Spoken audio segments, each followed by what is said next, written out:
Edhe këtë të diel, drejtuesit e mjeteve janë detyruar të përdorin rrugën alternative Maliq-Lozhan-Moglic-Gramsh për të udhëtuar drejt Elbasanit dhe kryeqytetit. Në dalje të qytetit të Maliqit, policia rrugore dhe ajo e rendit nuk kanë lejuar qarkullimin e mjeteve me tonazh të rënd në këtë aks nacional, ndërsa kanë lejuar vetëm furgonët e transportit publik. Fluksi i lëvizjeve nga Maliqi drejt kryeqytetit ka qenë i lartë edhe pse një pjesë e kësaj rruge është mjaft e vështirë për shkak të lartësisë dhe terrenit.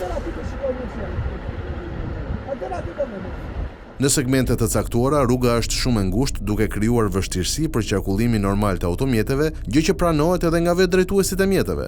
Rruga ishte shumë e vështirë, sepse ishte pothuajse një kalimshe dhe shumë e hurtë, shumë pesa, edhe në disa rrugë që rënë rrugë. O mirë, të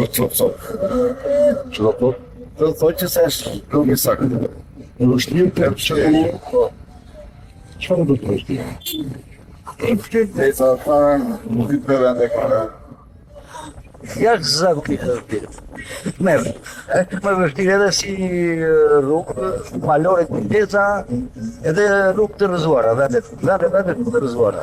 Drejtori i autoritetit rrugor shqiptar, Ami Kozeli, është shprehur se rruga Librazht po Gradec aktualisht është e pa aksesueshme, ndërsa pritet që mesditën e të hënës të hapet plotësisht. Një parashikim optimist, por edhe realist, do thoya që është mesdita e ditës së nesërme, pa ditës së sotme. Po ne po vijojmë intensivisht bashkë me kontraktorin. Punimet në bypassin aktual përfundojnë edhe për 4 orë, por duke qenë që kemi punime civile të rënda në pjesën e sipërme, të cilët përkojnë rrezik për rënien e masivëve shkëmbor. Ky aks është i domosdoshëm të mbahet i mbyllur.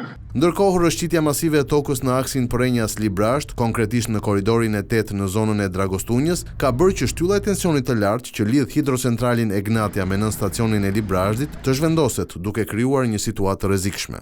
Nga ana e OSHE-s është bërë me dije se për këtë shkak është stakuar linja, çka do të shoqërohet me mungesë të energjisë elektrike për disa fshatra.